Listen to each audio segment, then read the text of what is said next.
Welcome to Talk Birdie to Me. This is Australia's most popular golf podcast with former world number 16 Nick O'Hearn, the only player to beat Tiger Woods twice in match play, and tour pro Mark Allen, who played professional golf around the world for 15 years, including a British Open. We're coming from our studio at Titleist and FootJoy headquarters. Titleist is the number one ball in golf, and FootJoy is the number one shoe and glove in golf. And thanks to our great partners, Watch My Numbers, the most powerful database golf app in the world.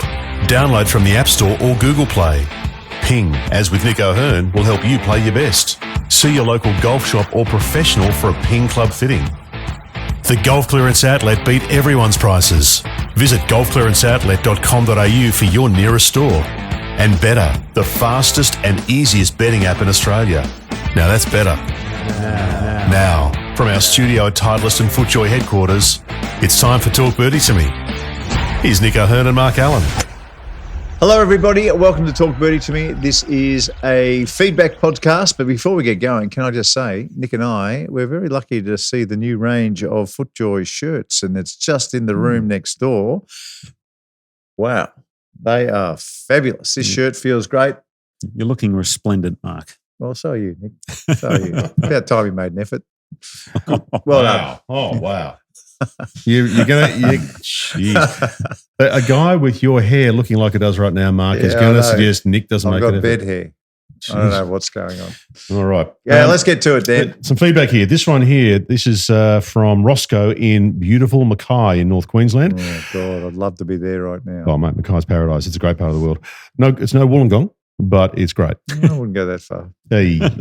Hey guys, being that I'm a low to mid-40s aged guy, I really only caught the twilight of Greg Norman's career. You guys are always talking about how straight a driver he was, but compared to modern-day players is what I'd like to know. Obviously, everyone hits it straighter now with the big-headed monstrosities we have now, but is Rory, who I think is the best driver of his generation, as good as Greg was? Cheers, guys. Love the pod. Roscoe. Well, Greg Norman was always considered the best driver of the golf ball with a persimmon head. Yep. I think hasn't been questioned ever. I think Arnold Palmer was next in line. They used to say Arnie was a great driver of the golf ball when he was playing.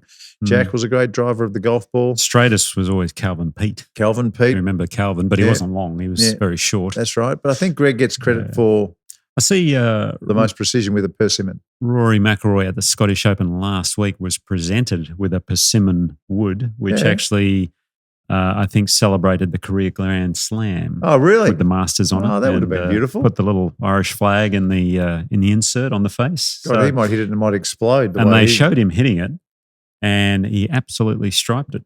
Yeah, okay. Yeah, absolutely striped it on the range. This is for you, boss man. I think there's so we put the poppy in the middle. Thank you. And a little bit on the back for you. Lovely. Obviously, career slam, and that's your first dates that you won your majors on. Yeah. And then we configured it a little bit. We're giving you obviously the colour of your flag and a little bit of green. Well, on green, there. green top come on, line. man. Good man. Come on, man. You had to do that. Look at that.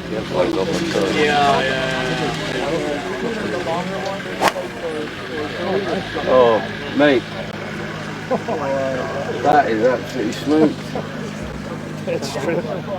Oh, mate. Could have played in any era. Mate. Any era. Well, it's funny, because I remember my specs when I used to have a persimmon club, and it was only 43 and a half inches long, and that's what a 3-wood is today. And I've actually put 3-woods down next to the old driver. The 3-wood head of today is the same size of a driver. It's almost bigger, actually. Yeah, when you look down on it, I mean, obviously it's a low profile. The metal woods that we have today, they're low profile. But I can imagine him hit it pretty well. It's just the weight. It's hard to separate generations when you talk about that. If you put Norman in today's clubs, with the speed that he had, it'd be frightening how far he hit it and how straight. So I think there was a little more skill involved back in the day with the persimmons. Yeah, well, look, we always say that the driver these days is the easiest club in the bag to hit. Back then it was the hardest. Back then it was the hardest. That's exactly right. Message here from Michael. G'day, Nick and Mark. I'm off a scratchy 6. I don't hit the ball particularly well, but my putting is the best part of my game. Nice. I love my Scotty Del Mar to the point where I'm thinking about buying another one just to have it.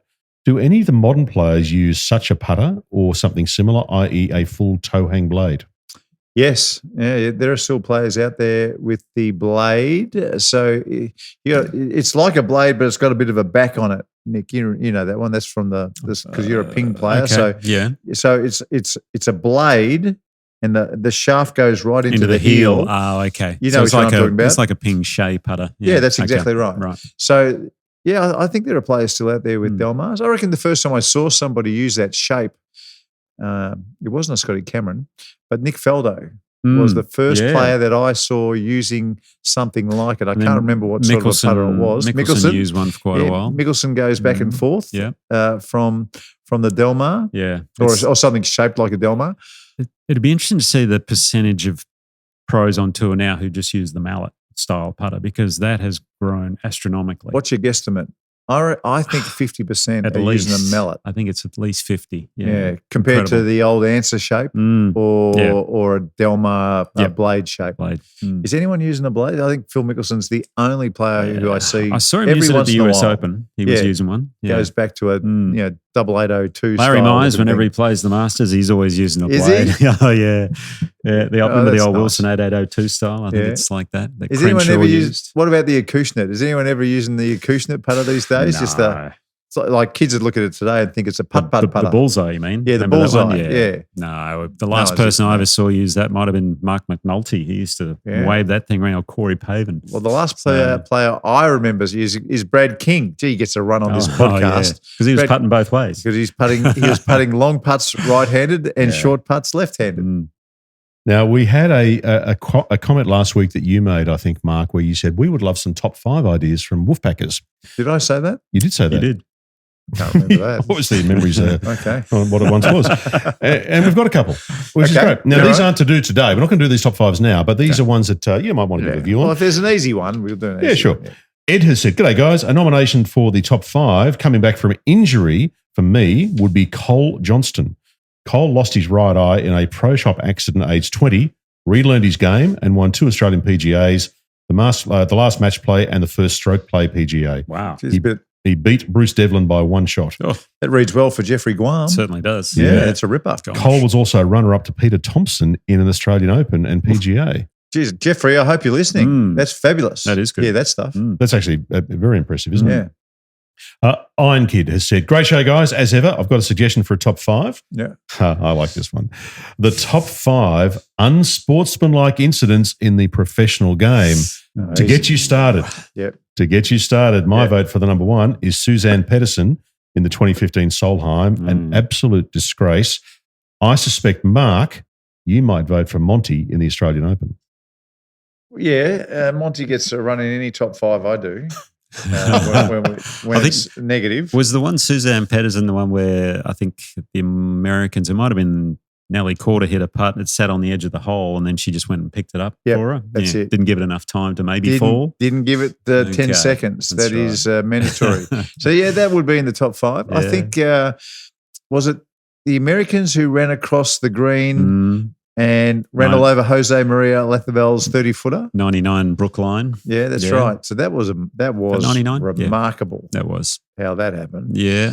There's Miguel Jimenez and Keegan Bradley going at it, I remember, about a drop. Yeah, that was fabulous. It was like in a World Golf Championship at Harding Park one year, I think it might have been, or it might have been at Firestone. I can't remember. Oh, there's a top 3. There's 3. There's a top 3.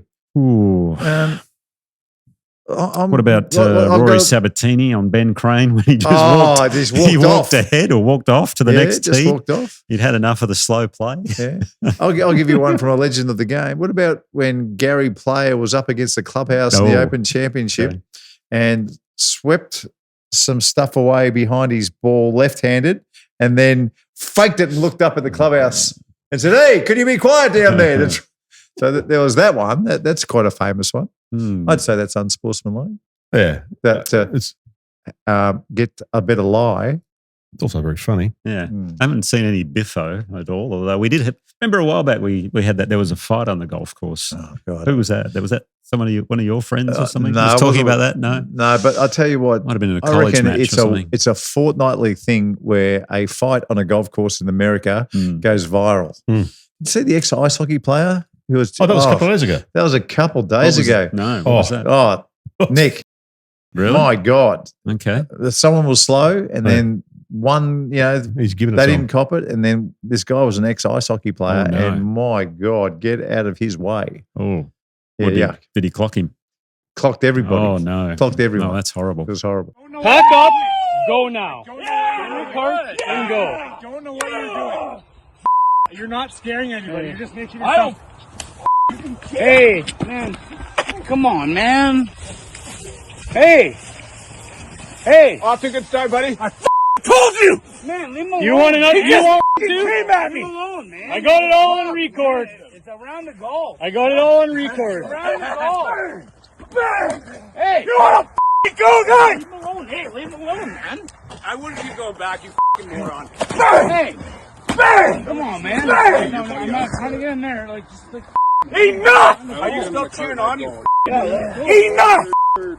Get out! Hey. Enough! Things going well for you. Leave him. We did hear, this is not so much unsportsmanlike to a player, but we did have another message from a wolfpacker saying that they remember seeing Robert Allenby abusing a caddy once. Which time? Yeah, he's done an awful lot of caddy abuse in his background. I think I know you went through some caddies, but I know Rob's gone through probably a lot more. So. Awesome player. I think Rob. How many caddies dropped the bag mid-round? Well, I remember one in One was in the particular. British Open. Mid-round. Mid-round, yeah. There was Jeez. one in the FedEx Cup playoffs. I remember Bussy. Remember Bussy, yeah, dropped the bag. He dropped the bag there, and I thought, Yeah. he's finally hit him, but no, he didn't. He just walked off. And I reckon I can't remember which one it was, but I reckon he broke our caddy's finger, slamming the club back into the bag. So the caddy was just standing there with the hand on the bag, and he slammed one in there. Was it Sponge? Maybe get a broken finger. Jeez. It was one of his caddies. That's a tough one. Yeah, he's had some issues with caddies. He has. He's raised a lot of money for charity at the same time. Well, Robert. that's the So, thing, isn't it? Challenge Challenge, I think. over $40 million. Robert Incredible. Allenby has raised. Incredible. Yeah, that is Amazing. impressive. Yeah, it is. Last one here. This is from Greg. Greg has said, top 5 idea, best Aussie golfers not to win a major. I've got a list for you. Yep. Okay. Number 1, Crampton. 4 Yes. seconds in majors, 8 top 10s, 14 PGA wins, 1 Aussie Yes. Open. Oof. Yes. 2, Devlin. Yes. 16 top 10s in majors, 8 PGA wins, 1 Oz Open. Yeah. 3, Appleby. Yep. 1 second in majors, 4 top 10s, 9 PGA wins, 1 Oz Open. Yeah. And I think at one stage he was in the career top 10 all-time money earners Was he? on the PGA Tour. Wow. Wouldn't put it So, past him. a very good performer. Marsh, 6 top 10s in majors, 1 PGA win, 10 European wins, 20 Japanese wins, 7 Yeah. Aussie PGA wins. Is Allenby 5? No. 5, Newton. Mm. 2 seconds in majors, Yeah. 3 top 10s, 1 PGA win, 3 Europeans, 1 Oz Open. Very close. He's done a Nick O'Hern. He's actually got a top 8. I like Yeah. that. But he's- Hey, I only do 6. His usually. equal 6s are Leishman, Allenby, and Badley. Okay. Yeah, okay. I would have gone for Paz, Craig Parry, and Peter Senior. Yeah. I think a couple that have, had amazing careers. Yeah. I always look, as far as hitting a golf ball was concerned, he was one of the purest, Ball most strikers. amazing ball strikers Yep. you would ever see in all conditions. I think he had the stat that everyone craved, which was, hit it closer than everybody from 200 to 225 and from 225 to 250. He owned those. Yeah. The proximity Proximity to hole. to the hole stats for a long, long time. He was a beautiful driver of the golf ball. And I reckon he might have been he's either the top 10 or the top 20 all-time money earners as well on the PGA Tour. So incredible to earn that sort of cash. I can't believe he broke your caddy's finger. Yeah. That's Yeah, impressive. That's a common occurrence, believe it or not, Dan. Really? It's What- disgusting. Well, when a player gets angry, okay, for instance, they've hit a bad shot, and usually the caddy's standing there with the bag, Yeah. so they're hanging onto the bag. And on looking that- the other way because you don't Yeah. want to look at this bloke. So when they throw the club back in, wham, like that, sometimes it can. See, look in the background here. Mm. Get the picture of me, my single one, Dan. And you can see there the wedges come right down to the bottom of the bag. Yeah. So if your hand is just holding the bag up, Mhm. quite often if a club is getting slammed, especially a Do you want me wedge. to do a demonstration on Yeah. Mark's? So what you're saying is it's not deliberate. No, it's not deliberate. No, it's not deliberate. But it's really, really careless. They should show some awareness of where their it's caddy's hands very are. careless. Have you ever broken a caddy's finger? Come close. Oh. Yeah, come close. Yeah. Hands up. I think it was Drew Dublin. G'day, Drew. Really? Yeah, he saw it coming. Oh, wow. I reckon I hit a shot really, like I duffed a chip into a bunker, and the bunker it plugged. You know, like imagine a soft little, a soft little chunk. It's going to plug every day of the week, right?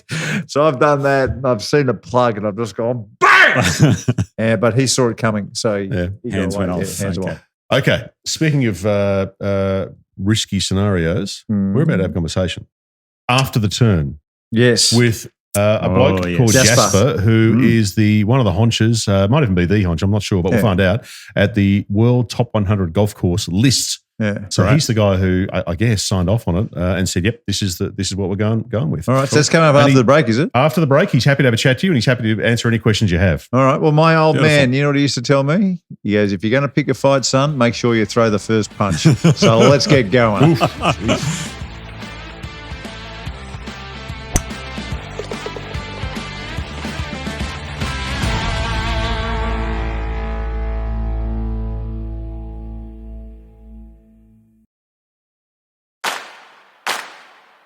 We're live from our studio at Titleist and FootJoy headquarters. We all know the number one ball in golf is Titleist and the number one shoe and glove in golf is FootJoy. We're here thanks to the Golf Clearance Outlet. They beat everyone's prices. Ping will always help you play your best. Turn your bogeys into birdies with the Watch My Numbers app. And Better, the fastest and easiest betting app in Australia. That's better. Now, back to Talk Birdie to Me. Here's Nick and Mark. Welcome back. Okay, Nick, you and I both know that top 100 golf rankings, when we're rating courses, well, it's very, very important. It is. It is very important to the golf clubs themselves. We've had a bit of an issue with some of the top 100 Australian golf rankings. But to be honest with you, when the top 100 golfcourses.com list first came out, it was sent out on the Kingston Heath website because Kingston Heath was elevated to a very nice little spot somewhere in the. Where were you? I think we were 14 or 16 or something like that. Okay, which is as high as I've ever seen Kingston Heath. We started talking about that on our podcast, and then we realised something that we have never seen before in our lives, which was St Andrews Beach, which is a very, very nice golf course. It's a nice course on the Mornington Peninsula. Was ranked in the top 100. So 89 from memory. Yep, zero. So the bottom half of the top 100. But what we did notice was that Victoria Golf Club did not appear. Both Peninsula Kingswood golf courses, which I think are as good as each other, did not appear. Royal Melbourne East did not appear. Royal Adelaide, I think, Royal was another Adelaide one. did not appear.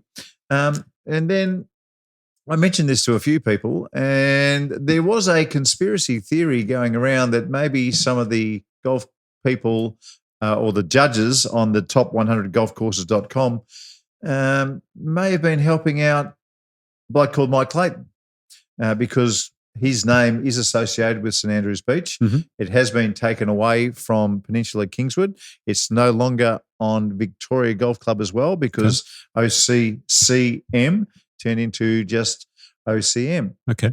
That was the conspiracy theory. Sure. I started to ask questions about who was You started an one investigation. of the judges, an investigation.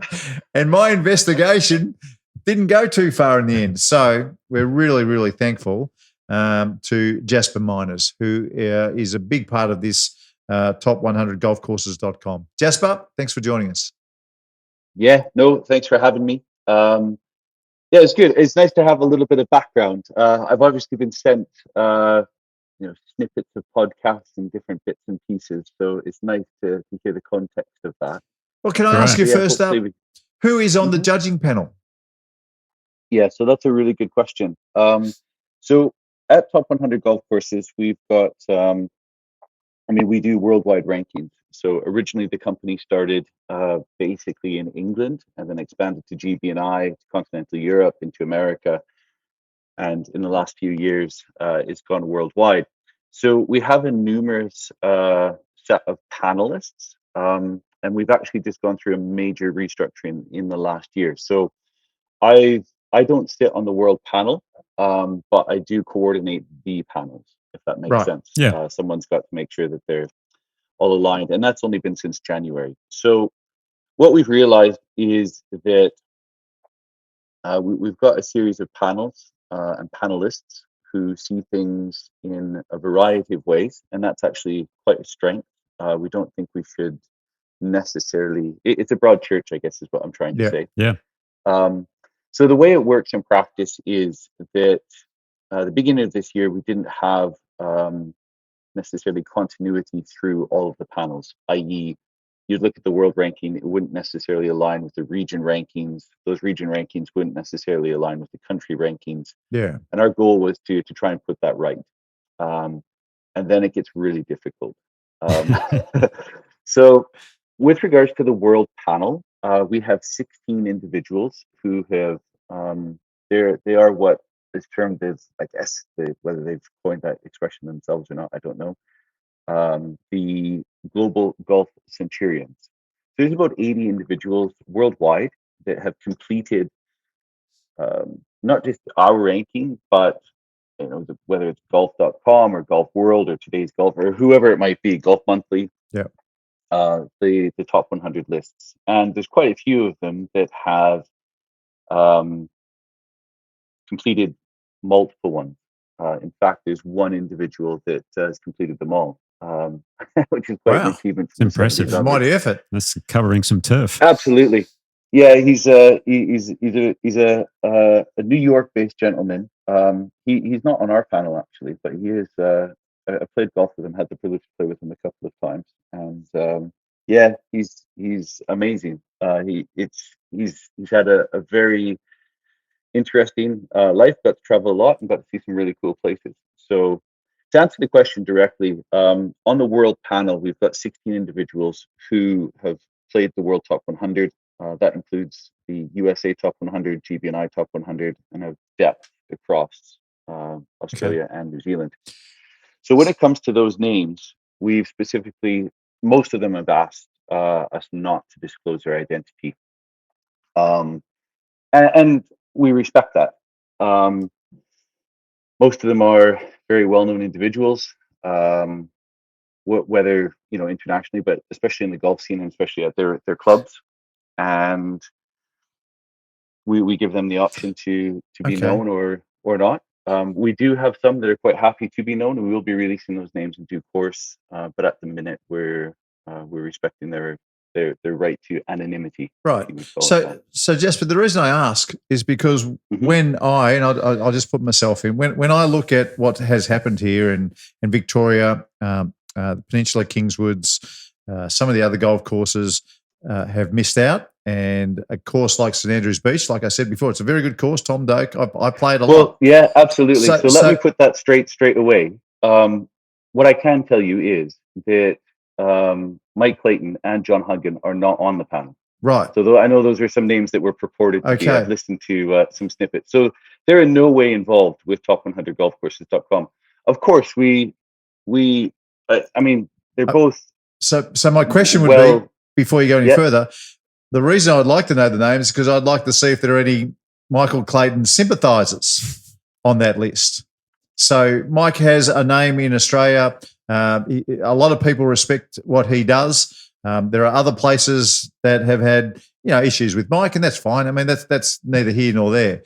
But that's when I saw the courses that were left out and a particular course that was put in. It looked like there was a sympathiser there. Now, I didn't think it was Mike. I wasn't sure that it was John Huggan, although he did call me. He didn't leave a message, but he did call. So the plot kind of thickened for us over here, Jasper. So it's great to have you on. Yeah, no, we're quite happy to put that right. Like I say, I know Michael as an acquaintance and as an industry individual. John as well. Obviously, I listen to a lot of the stuff that he puts out because I like a straight shooter. Says it the way it is, and that's nice to have those types of voices in golf. But yeah, it's an interesting one, and we've discussed this quite a lot And for those individuals that don't mind their names being publicly known, we will publish them on the website. In fact, if you go to our homepage in the footer, we do have quite a few of the names of the panelists mentioned there, if they don't mind that. Okay. And we respect that. What we found, though, is at the end of the day, we are quite ardent inside Top 100 that when we ask for individuals to put these golf courses in their buckets, so to speak, so we consider there's always a different format of doing things. But once you get into the realms of saying, well, this course I think is better than that course, especially at like between 85 and 100 in the world, it gets very difficult. Now, I've had the privilege to be in Australia. I've got family actually in Brisbane and Adelaide, so I have been able to play quite a lot, especially in the Mornington Peninsula. And I agree with you. Peninsula Kingswood, North, South, Victoria, Royal Adelaide, Barnbougle Lost Farm. Yep. Commonwealth. They're absolutely outstanding. Well, sorry. Commonwealth Golf Club as well after the redo. Fantastic. Tom Doak did it. Yeah, I haven't been there yet. But I mean, we're hearing great things. We've had people already to Royal Sydney, New South Wales. So we get around and we've been able to see a lot. And again, this isn't about my personal opinion because I don't sit on that panel. But what we can say is that courses like Victoria, Royal Melbourne East, Peninsula Kingswood North and South, we see those as legitimate contenders. And honestly, you could put them in from 75 to 100, and no one would bat an eyelid. That's right. And there's a lot of people, and if I'm honest with you, probably myself, that would say actually there's courses in there that if it was my ranking, and this is the beautiful thing about rankings, if it was my ranking, I would probably swap them out. But unfortunately, it's not my ranking, and we have to go with the choice. But I would say we are publishing contenders lists, and all those courses are on them. And that's where it gets really difficult. So the inclusion of St. Andrews Beach, I think the other explanation as to why that happened is we had a reset with regards to the rankings, where we wanted to kind of align them worldwide, world down, cascading. We also had a redefine of our criteria, which shifted the goalpost quite a lot. And what we found was that when we had an emphasis perhaps on things like presentation and exclusivity, whether they weren't necessarily termed that way, but they were interpreted that way by some of the panelists, you effectively got a well-traveled American jet-setting crew that really loved country club golf, and those types of golf courses that were of a similar sort started rising to the top, and the top 100 became more of a celebration of big budget and exclusive golf. Yeah, that's a good point. Perhaps celebrating what a worldwide ranking should be. Very good point. And I think when we reestablished the criteria, it allowed for a lot more courses to have a chance. And once you get down to like 80 and 90, there's probably 60 other courses in the world that could go in. And so at some point, we just had to make that call. And we knew that it was going to be a contentious one. Yeah. No, I certainly can see why, because it's funny, you mentioned all those courses, they could fit into the 75 to 100 range, Royal Melbourne East and Victoria, PK. I'd actually put them in the 50 to 75 range myself. I think they're that good. And I notice you have an Australian ranking as well on your website there, and I think St. Andrews Beach comes in at 6. I got to be honest, I wouldn't even put it in the top 20 myself. But that's, again, it's just a personal opinion. It's like, how do you rate your best wines? Well, my wine's different to other people, obviously. So I'd be fascinated to know how many people played all these Australian courses, where they are from in the world, and things like that. So that's kind of one of my questions, I guess. That's a really good question, and I can share that with you. Let me just pull up so when we're sitting down to do these things, like you say, it's as far as I understand, with a lot of different rankings, it can become like a formulaic exercise where everybody inputs like just a series of numbers and then the spreadsheet spits it out, and if it gets a higher score. And I think that's what's happened with regards to maybe some of the other controversial rankings that have come out of Australia. So Cape we had an Woodton is one interesting of the one a while courses ago. that I've not made it to, but I know that did cause some waves in the ranking world, putting it above Royal Melbourne. Do you know what happened there, Jasper? Do you know what happened, by the way? I don't actually know. Yeah, so it was Golf Digest? Australian Golf Digest. Australian Golf Digest. They skewed, they put more emphasis on courses being spectacular. And of course, a golf course that was on the ocean side rose to number one. So that's what they did. But see, that's a different list. That's the top 100 most spectacular golf courses. That's not the top 100 best golf courses in Australia. And and you make a very important point. So it's one of those where, sometimes I actually you'd be surprised how many DMs that I get. And maybe that's why some of our panelists don't necessarily want to be known publicly, because it would just blow up.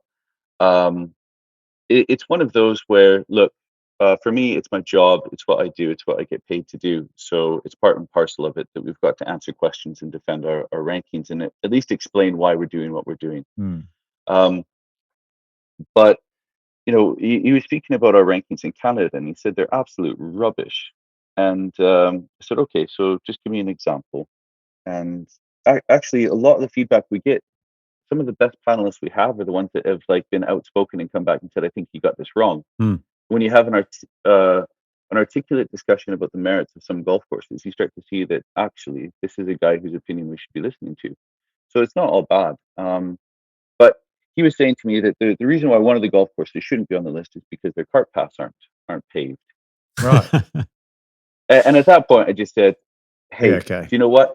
Maybe our rankings just aren't the right ranking for you. Yeah. That's right. He shouldn't be a panelist. If you see golf a different way, then that's cool. Yeah. So back to Australia. So we've got currently in Australia, we've got 13 panelists. And do any of those panelists have their name on your page? Did any of those Australian panelists actually appeared where you can tell us their name? Because that's the whole deal. If we don't know who's doing the rankings, then I am going to assume that there are some Mike Clayton sympathisers who are ranking courses. Yeah, I mean, it's an interesting one, and I don't know if there's.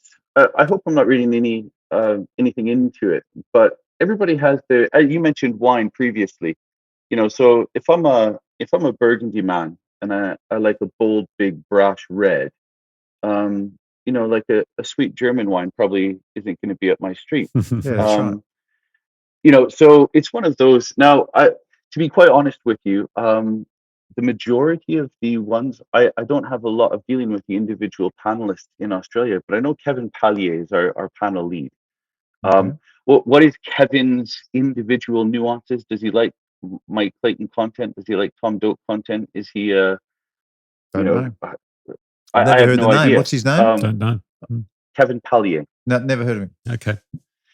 And this is the point, and it illustrates it well, is that at the end of the day, sometimes, we've had a couple of individuals say, your ranking can't be credible unless we know who's on it. And I'm one of those. We said, well, we're not. Well, and that's fine. At the end of the day, if we are adjudicating the ranking, then that's, adjudicate the ranking. And if there's certain things on it, like St. Andrews Beach, I wholeheartedly disagree that should not be there. That is fine. And the whole point for us, the whole point of it, and the whole reason I'm on with you today is because it stimulates debate. Yeah. And that's a good thing for golf. Yes. And my take on it would be, look, Mornington Peninsula, I think Royal Melbourne West is my favorite golf course in the world. Last time I was over, very, very fortunate. I was able to play the East and then spend the rest of the day basically walking around the composite course, hitting shots and looking at green sites and different things. It was an absolute spectacular experience. Royal Melbourne West for me is, other than the old course, is just an absolute gem. So I'm biased. Yeah, and look, Jasper, I agree with you on the fact that You know, there we go. oh, there we go. 1 second. Got my phone. I agree with you that on the fact that it does spark debate, and you know, it is an opinion. However, the one thing. Sorry, lost you there again. That's okay. Fancy You're good. editing. Sorry about that, guys. No, that's okay. No, I agree. I agree with you on the fact it does spark debate. Everyone has an opinion, but at the same time, I think these rankings, you need to get them right, because these golf clubs, their business, a lot of their business relies on these rankings from people coming overseas saying, oh, I want to play the top 100 course in the world, or I want to play whatever, and they want to check the boxes. So we can sort of see that, okay, and you can, it sounds as though you can probably see that St. Andrews Beach shouldn't be in there as well. Point to make. It's absolutely a valid point to make. We know how important these things are to these golf clubs. And if I'm a serious traveling golfer that's traveling all the way, like long haul from America or the UK to play in Australia, whether St. Andrews Beach is in the World Top 100 or not, if you're a serious golfer, you're still going to seek out Royal Melbourne East, Victoria, Peninsula, Kingswood. So what I would say with regards to that is that we probably see that there's just one more really, really good world-class golf course than you do in the Mornington Peninsula. And we just think it happens to be St. Andrews Beach. But that can all change. I was looking back at the historical data that we have. So for example, so New South Wales was an interesting one because of the work that Mackenzie and Ebert were doing.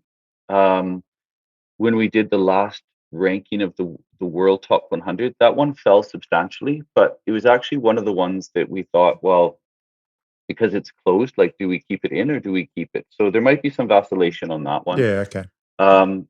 St. Andrews Beach is at 89 currently. And like I said, from 85 and above, like, is St. Andrews Beach a better or worse golf course than Parapara Umu? Is it a better or worse golf course than TRI North and South? Is it a better golf course than West Sussex? Does he want us to answer that? See, I'm not totally, I don't think you're crazy for having St. Andrews Beach in the top 100. That's not crazy. But what is crazy is that Peninsula, Kingswood, North and South, Victoria aren't ahead of it. Aren't ahead of it. Now, that to me, that's the biggest no-brainer in golf, that those clubs are better places to play than St. Andrews Beach. Yeah. And again, you're completely entitled to your opinion. And again, if I was sat here, I know we're on the record. And if someone said to me, look, you've got 10 rounds, how do you split them between those 5 clubs? Yeah. I'd be really hard pressed to say more than 2 at any one. I mean, I might say I really enjoyed playing Peninsula Kingswood North. I thought the front nine at the North was inspired. I think it's probably one of the best nines in golf. But then it's also the same argument that people make about Royal Aberdeen.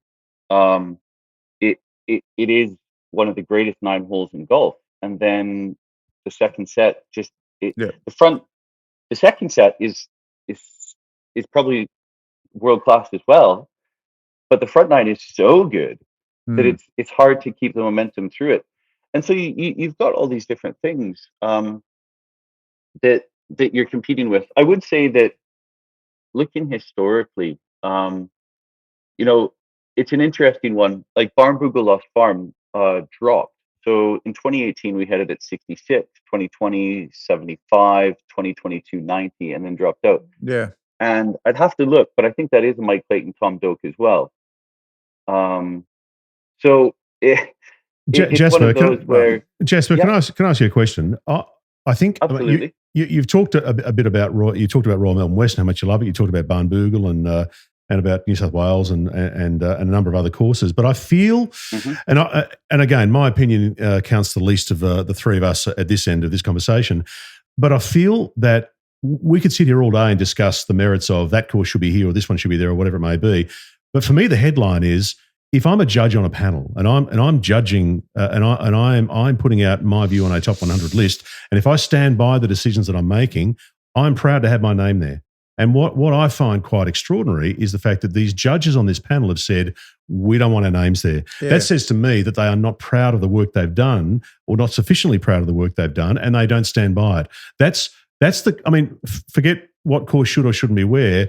For me, that's the key thing here. Why are these judges not prepared to stand by their decisions that they have made that affect these courses? Yeah, and I think it's the two things that I've mentioned already.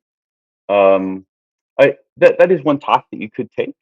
At the end of the day, like, we don't pay any of our panelists, so these are individuals that, like, they don't. We don't pay our panelists, and our panelists don't get paid. Golf courses themselves cannot influence their ranking, so we make that very clear in all our correspondence to all the clubs. And even if we send out panelists to clubs, it is explicit that even if you host us, if you allow us to come, we might be open about why we are coming. We might say, look, we see you as a contender for this ranking or that ranking, but we don't let money influence it. So, to your point, that's one conclusion you could come to. That, that must be the only plausible explanation, is that they aren't proud of what's happened. I think it's a reasonable conclusion, to be fair. I mean, it's not unreasonable. I also think no, and I wouldn't label it as unreasonable. It's a plausible conclusion that you could come to if you wanted to get there. Just like saying, well, the only plausible explanation that St. Andrews Beach isn't it is there's some like conspiracy theory that Mike Clayton's got, some sort of, tentacles into the process. And at first glance, it might appear that way. And like I say, I can't do anything to change your mind. We have to respect the fact we have an asset in these individuals that's very rare. There's 80 people in the world that have played the World Top 100 and probably the next 300 courses after it. Are we stronger or weaker having those guys on side, respecting the fact that they want to stay anonymous? And like I say, not all of them will be. The ones that do give us permission to publish the names, we will, and we have started to do that. But we are about 6 months into the process of doing a complete overhaul of the world rankings, so it's early doors. And speaking to Oceania, Australia, and New Zealand, honestly, we're not happy with where they are at the minute, and that's why we're doing it. In fact, if you look at the website from top to bottom, they don't align yet, and that's something that we're actively working on. So we've got 13 panelists in Australia, we've got 8 in New Zealand. Collectively, those will make up the Oceania panel. And then when there's overlap of what we see as world contender courses, then we'll have discussions between the top of that panel and the world panel. So we're still have this. We have a work in progress. We are hopefully trending in the right direction. But it's exactly to your point. Once you get to those ones, the courses that you've mentioned, why it's not necessarily that St. Andrews Beach doesn't necessarily sneak into the World Top 100, but why aren't those other courses above it? And that's a very, very good question.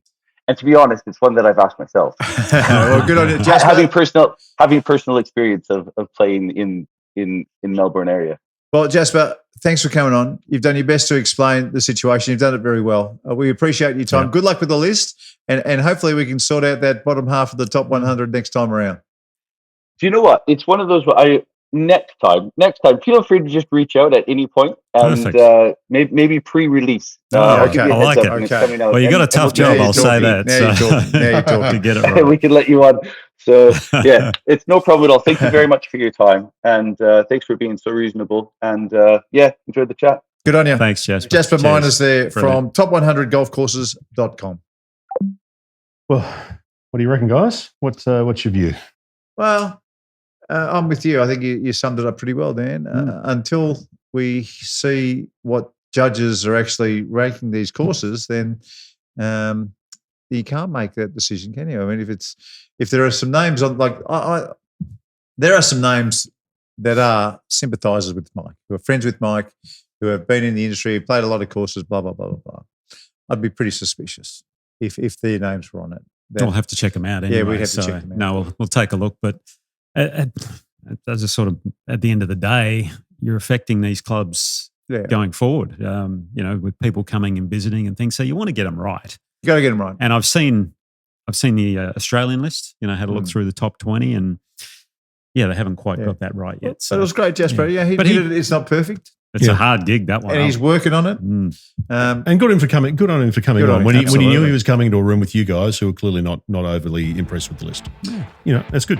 All right. Well, thank you, folks. Thanks for joining us. So we appreciate it. Hopefully there's an Aussie on top of the open leaderboard right now. Yes. Wouldn't that be fantastic? Anyway, folks, we'll catch you next time. Cheers. And that's been Talk Birdie to Me, Australia's most popular golf podcast, with Nick O'Hearn and Mark Allen, coming from our studio at Titleist and FootJoy headquarters. As everyone knows, Titleist is the #1 ball in golf, and FootJoy, the #1 shoe and glove in golf. Wherever you get your podcasts, make sure to subscribe, maybe leave a review, and we'd love you to share the pod with a friend who loves their golf. Huge thanks to our fantastic partners. Ping, like they do for Nick O'Hearn, will help you play your best. You can see your local golf shop or professional for a Ping club fitting. The Golf Clearance Outlet always beat everyone's prices. Visit golfclearanceoutlet.com.au for your nearest store. Watch My Numbers is the most powerful data-based golf app in the world. You can download from the App Store or Google Play. And better, they've got the fastest and easiest betting app in Australia. Download from the App Stores today. Now that's better. Keep in mind, what are you really gambling with? But for now, from our studio at Titleist and FootJoy headquarters, thanks for being a part of the show. We'll see you next time. If you're planning a Gold Coast holiday, we've got an idea for you. Just 23 minutes from Surfers Paradise, you'll find one of Australia's most stunning golf experiences. Links Golf and Wellbeing at Hope Island is a premium 18-hole course designed to challenge and entertain whatever your skill level. We can't guarantee that you'll hit the ball like Scotty Scheffler, but with lush fairways, pristine greens and a link-style layout, you'll have a great time trying. And with a friendly modern clubhouse, including a restaurant and bar, Links Golf and Wellbeing at Hope Island makes you feel just as welcome off the course as you are on. And of course, there's a well-equipped pro shop, putting greens and driving range. So whether you come for the golf, the food or the company, next time you visit the Gold Coast, we'd love you to drop into Links Golf and Wellbeing Hope Island. Visit us at linkshopeisland.com.au.